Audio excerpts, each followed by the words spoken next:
Shalom dan selamat beribadah. Selamat bertemu kepada semua jemaat yang saya kasihi di dalam nama Tuhan Yesus Kristus. Mari kita berdoa sebelum kita belajar kebenaran akan firman Tuhan. Bapa yang baik, Allah yang kami sembah, di dalam nama anak-Mu Yesus Kristus, kami datang pada Tuhan dan mengucap syukur untuk segala kebaikan-Mu dalam kehidupan kami. Pada hari ini Tuhan, hamba-Mu berdoa untuk firman-Mu yang sebentar kami akan pelajari bersama-sama. Hamba-Mu dengan penuh rendah hati datang padamu ya Bapa. Mohon supaya Engkau mengurapi setiap perkataan yang keluar dari bibir lidah hamba-Mu ini. Urapi Tuhan dan jamah agar setiap jemaat-Mu yang mendengarnya akan diberkati dan dikuatkan pada hari ini ya Bapa. Bukalah hati kami, bukalah pikiran kami untuk dijamah lewat firman Tuhan yang akan diberitakan pada hari ini. Terpujilah Engkau ya Bapa, sertai pemberitaan firman Tuhan dari mulai hingga akhir. Di dalam nama Yesus kami berdoa dan mengucap syukur. Amin. Jemaat Tuhan, mari kita lihat dalam Injil Yohanes pasal 15 ayat pertama hingga ayat yang ke-8. Firman Tuhan ini telah pun dibacakan oleh pembaca Injil sebentar tadi. Namun saya mau supaya kita membacanya sekali lagi supaya kita dapat memahami dan memperhatikan setiap perkataan firman Tuhan ini. Firman Tuhan berkata, "Akulah pokok anggur yang benar dan Bapakulah pengusahanya.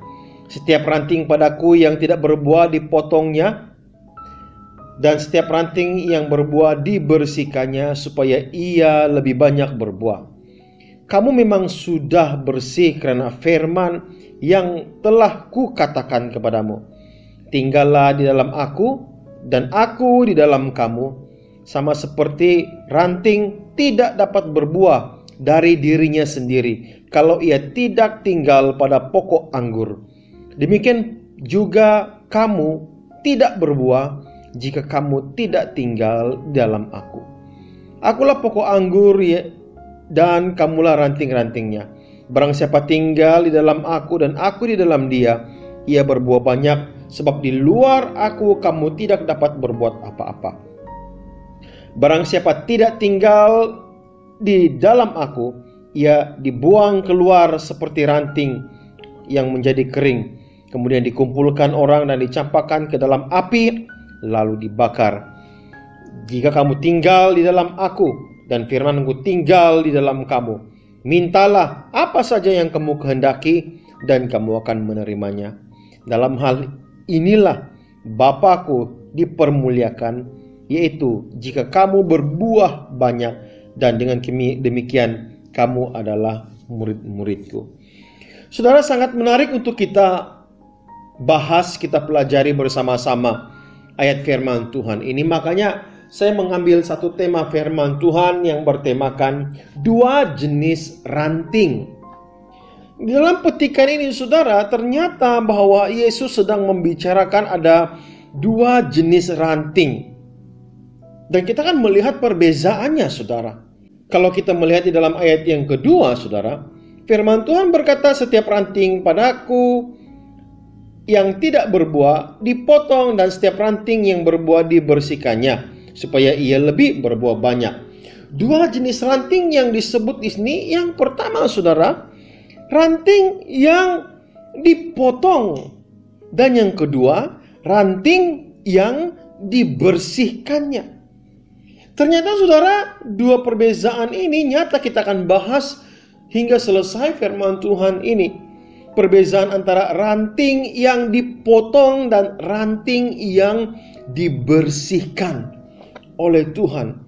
Namun saudara, sebelum kita melihat perbezaan kedua-dua ranting ini, ternyata saudara, kalau kita melihat di dalam ayat yang pertama, kedua, hingga ayat yang ketiga, kita saudara dapat melihat bahwa ada persamaan yang ada pada kedua ranting ini.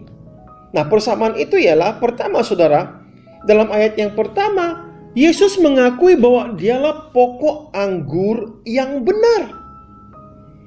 Maksudnya saudara, persamaan yang kita dapat lihat di sini, kedua-dua ranting ini, ranting yang dipotong dan ranting yang dibersihkan, pada mulanya saudara, memang berada pada satu pokok yang sama. Tinggal di dalam pokok yang satu itu saudara. Dan pokok itu adalah Yesus Kristus sendiri. Ini persamaannya saudara. Bezanya ranting yang satu itu dibersihkannya dan ranting yang satu itu dipotongnya. Padahal saya katakan sekali lagi, pada mulanya kedua-dua ranting ini melekat, tercantum pada pokok yang sama, yaitu Yesus Kristus sendiri. Nah, persamaan yang kedua saudara, kalau kita lihat dalam ayat yang kedua, kita melihat di sini bahwa kedua-dua ranting ini mengalami satu proses pemotongan. Yang pertama saudara, ranting yang dipotong. Jelas saudara bahwa ranting itu tidak berbuah dan dia harus dipotong. Namun ranting yang kedua dikatakan di sini dibersihkan supaya berbuah banyak. Nah saudara, sama ada dia dipotong atau dia dibersihkan, prosesnya saudara tetap sama. Kedua ranting ini harus melalui satu proses pemotongan, atau dalam bahasa pertanian dikatakan bahwa ranting ini harus dipangkas, dipotong. Kedua-duanya harus melalui benda yang tajam yang digunakan untuk memotong setiap ranting. Ini persamaan mereka saudara.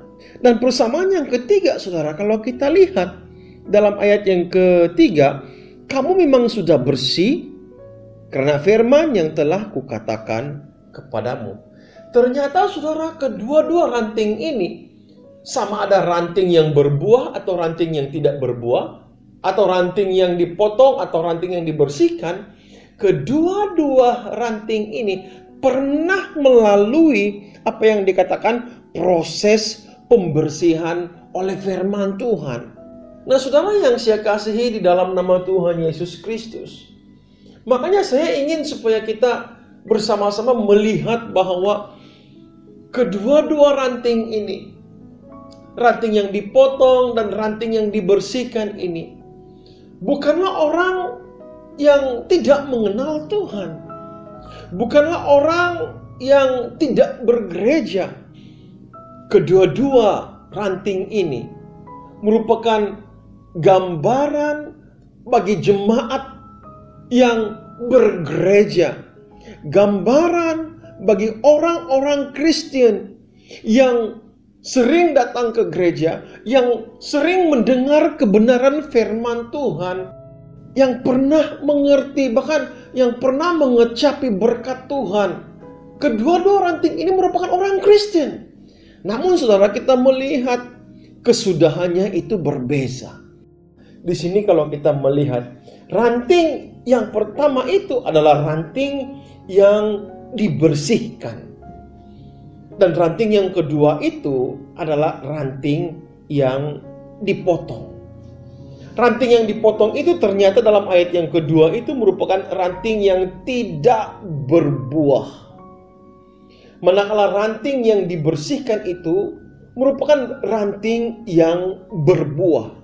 Namun saya katakan sekali lagi bahwa kedua-duanya melalui proses di mana harus melalui benda tajam. Makanya saudara, kalau kita melihat di dalam ayat yang kedua, yang tidak berbuah itu dipotong dan dibuang. Manakala yang berbuah itu dibersihkan untuk dinikmati hasilnya. Saudara, sewaktu saya mempersiapkan firman Tuhan ini, saya mulai belajar dan mulai mengkaji, melihat bagaimana proses pemangkasan pokok anggur ini. Bila saya mulai belajar meneliti, ternyata saudara bahwa ranting-ranting daripada pokok anggur ini saudara, ada di antara mereka yang bercantum antara satu dengan yang lain. Ranting yang tidak berbuah ini dipotong. Padahal pada asalnya ranting yang tidak berbuah ini juga saling bercantum antara satu dengan yang lain, saling bercantum antara pohon atau ranting yang berbuah juga. Namun saudara, ranting ini dipotong. Manakala ranting yang berbuah itu dibersihkan. Saudara, mari kita perhatikan baik-baik. Ranting yang dibersihkan ini juga melalui proses pemotongan, melalui proses pangkasan. Kalau kita melihat saudara bahwa pokok-pokok ini atau ranting ini bila dibersihkan harus melalui satu kesakitan.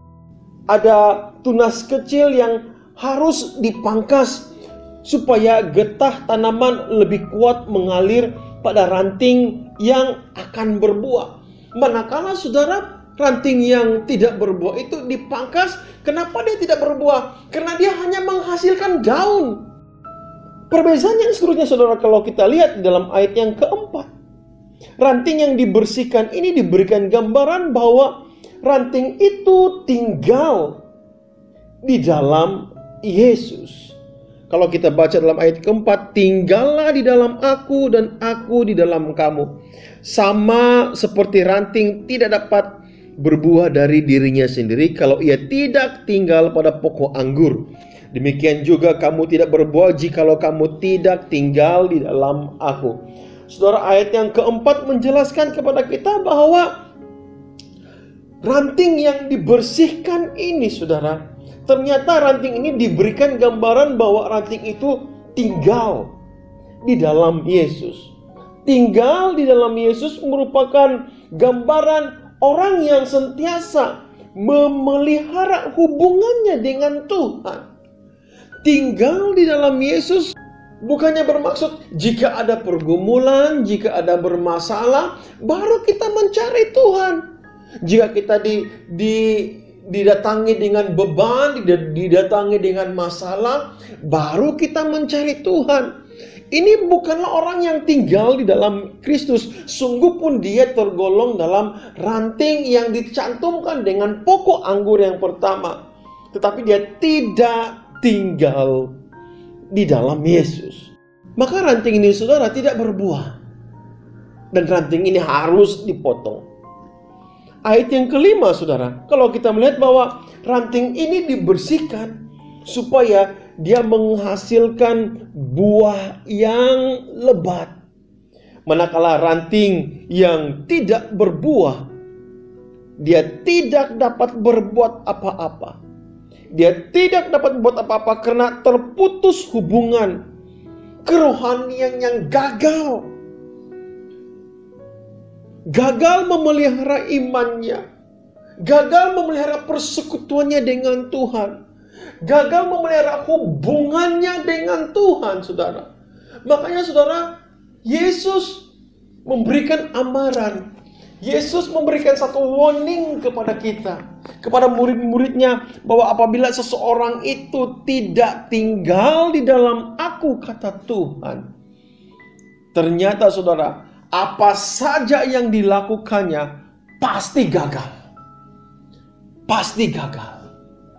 Saudara yang saya kasihi, ranting yang dibersihkan, ranting yang berbuah, dalam ayat yang ketujuh itu diberikan gambaran bahwa apa saja yang diminta itu pasti akan mendapat. Saudara yang saya kasih dalam nama Tuhan, pada waktu kita tinggal di dalam Tuhan dan Tuhan tinggal di dalam kita, firman Tuhan berkata, mintalah apa saja yang kamu kehendaki dan kamu akan menerimanya. Saudara, hubungan kita dengan Tuhan itu sangat mempengaruhi jawaban doa yang Tuhan berikan kepada kita. Tidak mungkin saudara kalau kita hanya datang ke gereja pada hari Minggu dan setiap hari Isnin hingga hari Sabtu kita meninggalkan Tuhan, kita melupakan Tuhan. Tetapi kita minta itu ini dengan Tuhan, saudara, tidak mungkin kita dapat menerimanya dengan cepat, dengan tepat. Atau tidak mungkin kita mendapat sesuatu yang dari Tuhan. Kalau iman kita itu hanya beriman pada hari Minggu, beribadah pada hari Minggu, berdoa hanya hari Minggu, saudara. Hubungan kita dengan Tuhan hubungannya hanya hubungan hari Minggu, tapi hari-hari lain tidak ada hubungan dengan Tuhan.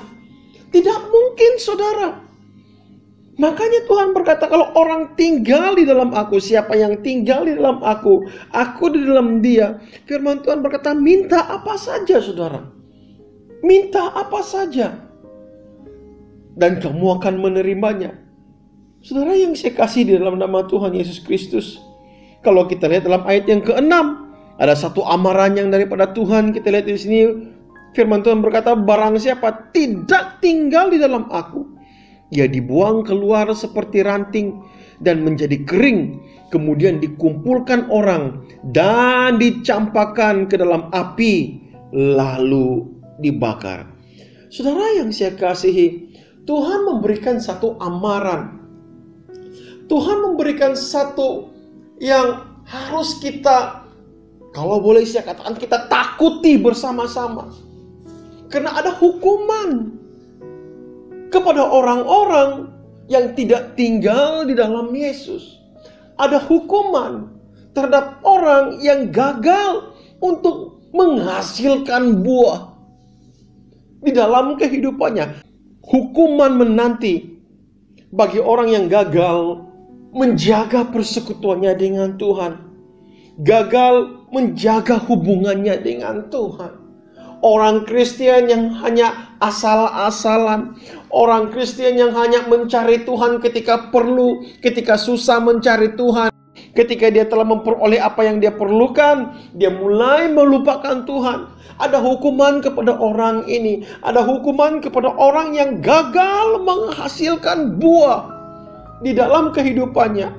Sungguh pun dia pernah tercantum sebagai ranting yang menyatu, tercantum dengan pokok anggur yang benar, yaitu Yesus Kristus sendiri. Tapi tetap ada hukuman. Apa kata firman Tuhan? Ranting-ranting itu akan dibuang keluar, dikumpulkan dan dicampakkan ke dalam api, lalu dibakar. Ini merupakan satu peringatan untuk kita. Nah, dalam ayat yang ke-8, saudara, di sini Alkitab berkata, dalam hal inilah Bapakku dipermuliakan, yaitu jika kamu berbuah banyak, dan dengan demikian kamu adalah murid-muridku. Nah, saudara yang saya kasihi, di dalam ayat yang ke-8 ini ada diberitahu apakah makna buah ini. Ternyata firman Tuhan menjelaskan kepada kita bahwa semakin banyak buah yang kita hasilkan, dan buah itu mempermuliakan Bapa kita di surga. Tetapi jika tidak ada buah, makanya tidak mempermuliakan nama Tuhan. Nah, saudara, pertanyaan saya adalah seperti ini. Seberapa banyak buahkah yang saudara sudah hasilkan? Kalau orang itu gagal menghasilkan buah, ternyata seluruh hidupnya tidak mempermuliakan Tuhan. Ini gambaran ranting yang tidak berbuah. Hidupnya tidak pernah meninggikan Tuhan. Tetapi orang yang berbuah banyak, firman Tuhan berkata semakin banyak buah yang dia hasilkan, itu gambaran bahwa hidupnya sentiasa mempermuliakan Tuhan. Dengar sini baik-baik, saudara yang saya kasih dalam nama Tuhan Yesus Kristus. Jika hidup kita tidak mempermuliakan nama Tuhan, jika kehidupan kita, tingkah laku kita, sifat kita, perangai kita tidak mempermuliakan nama Tuhan, saudara, kita seperti ranting yang akan diikat dan dihumban, dibuang ke dalam api. Sesuatu yang sangat menakutkan bagi saya secara pribadi. Kalau hidup saya ini, saudara, tidak mempermuliakan nama Tuhan, menjadi salah satu ranting yang melekat pada pokok anggur saja, saudara, tidak mencukupi.